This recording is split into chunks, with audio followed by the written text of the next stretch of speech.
Good morning, British Covidians. Or should I call you British soft Covidians? Because we're in for a soft reopen. And British soft Covidians, you do realise that your kids are the first stage of that soft reopen back at school on Monday. You do realise also that, as Boris said, we can speak with a little bubble of people, including ourselves making a group of 6, although those other 5 people must preferably be obviously socially distanced at 2 metres and certainly outside. But whereas teachers, well, 15 pupils inside with the windows closed in case any of the kids have got allergies, or maybe the air conditioning running in the classroom spreading the droplets like the air conditioning running at work will be spreading your own little COVID droplets.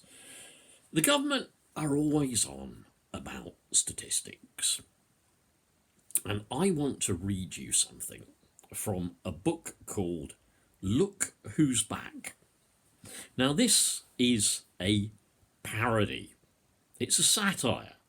It's based on Hitler suddenly waking up in, 21st century Berlin, wondering where the Führer bunker's gone. He's met by a couple of German kids playing sort of on some waste ground, and he thinks, hang on a second, they don't look particularly like the Hitler Youth. Yeah. And it turns out, indeed, in the end, that our revived Hitler goes on television, or at least ends up on YouTube, really as a kind of gag. It's supposed to be a satire, according to the people on YouTube, but he takes off. The German people start believing what he says. Now, please, in case you happen to be Labour Party, I've already been reported for the same anti-Semitic crap that you claim got me expelled from the party. Rubbish. This is satire, right? Satire. I didn't write it. There's a reference to the Jews in it, but it's satire, and I've given you the context because it's about statistics, and there is one thing dear old Bozo likes, and the Tories love it too, don't they? It's called playing with statistics. So here is our hero. They still call him Mein Führer, and he's speaking to a guy he met in a newspaper kiosk. He's talking about statistics. Now, I do not place undue faith in statistics.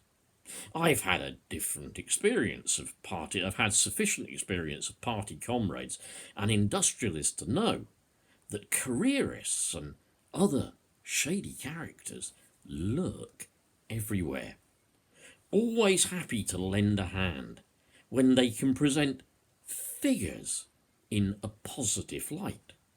They embellish them or compare them with another figure which makes their own look very attractive, while suppressing a dozen or other statistics that would reveal a far less favourable reality. For this reason, I decided to address myself to the task, and I checked the figures of some Jewish submissions. I even bit the bullet. One cannot be squeamish in these matters. I looked at the figures for the Chaplin film, The Great Dictator. Yes, the number of visitors is stretched into 7 figures. But once one had put this into its proper context, after all, Chaplin's cheap and shoddy effort was more than 70 years old, which translated into approximately 15,000 visitors per year. that is our character talking about his first foray into YouTube. Yeah, and he's saying, like, well, don't trust all these Jewish statistics and all that lot yet, because in fact, Chaplin, over such a long period of time, well, you know, people don't watch him anymore. But he, who gets the first clip on YouTube, like, he's made thousands of views on YouTube, right? So stop it with the anti-Semitism, yeah? Otherwise, YouTube, you're going to have to ban this author and anything about him as well, okay? Now, talking of fiddling statistics, there are the eyes of the man who lies and fiddles statistics. There are the eyes of the person who is actually being used now as an excuse to travel. Now, I want to just play you this short video clip next. It'll last just under 3 minutes. It's from a couple of people who went on a Carnival cruise, and they were on the ship that Carnival Princess, I think it was one or the other, but they got COVID, yeah?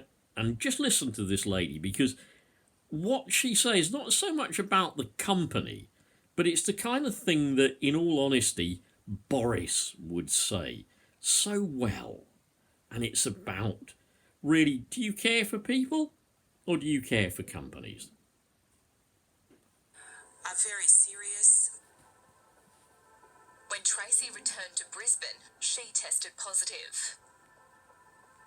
Like, I nearly lost my life, and my transplant as well, because of somebody's neglect, somebody's stupidity, and the lies, just the lies that they told, because as far as I'm concerned, they put the mighty dollar first, and they never put our safety first, and it's absolutely appalling. It's atrocious.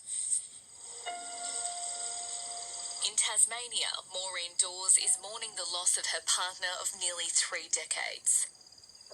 Days after they finished their cruise, Len Fisher became critically ill with COVID-19. She was allowed into his hospital room to say goodbye. And I'll never forget his face. It just lit up with the most wonderful smile. And he said, "What a lovely surprise. What a surprise." He said, "Maureen, the doctor knelt beside me bed and told me everything. He said it's not good." And he went unconscious.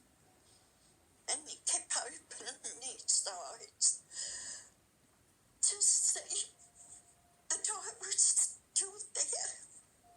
And I sat away from him. Christy put his hand up. "Don't come near."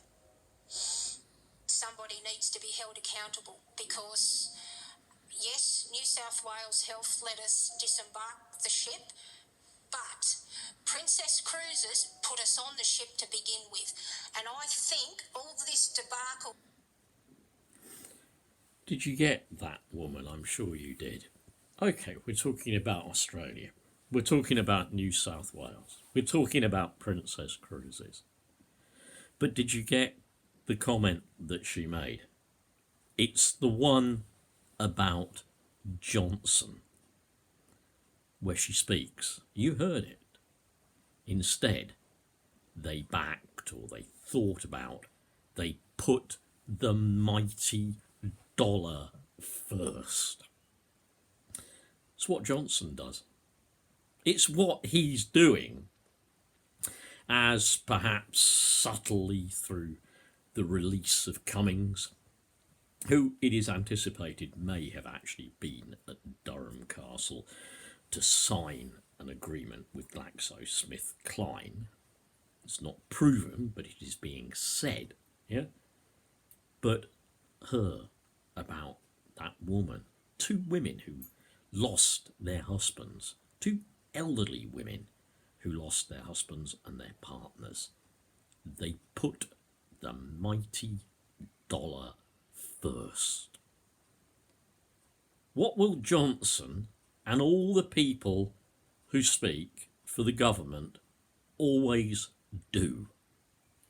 They will put profit, massive corporate profit, earned in 1 minute, more than perhaps some of you could earn in a month.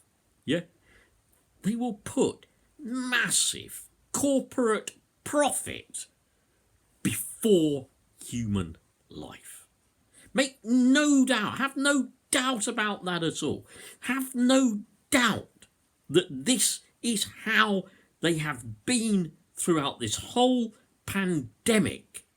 Have no doubt that you are sending your kids back to an unsafe environment at school so that you can't just, shall we say, go out there and get the economy going again. No, they want more than that. The billionaires are missing their fortunes. And that was the cat coming in. The billionaires are missing their fortunes. And they want you back there, making them rich. Their fortunes are more important than your lives. I think there's a bit of a cat fight going on, so upon that, I will leave it, but take care. Think seriously. I got cat fight in the background, but think seriously about what I'm saying.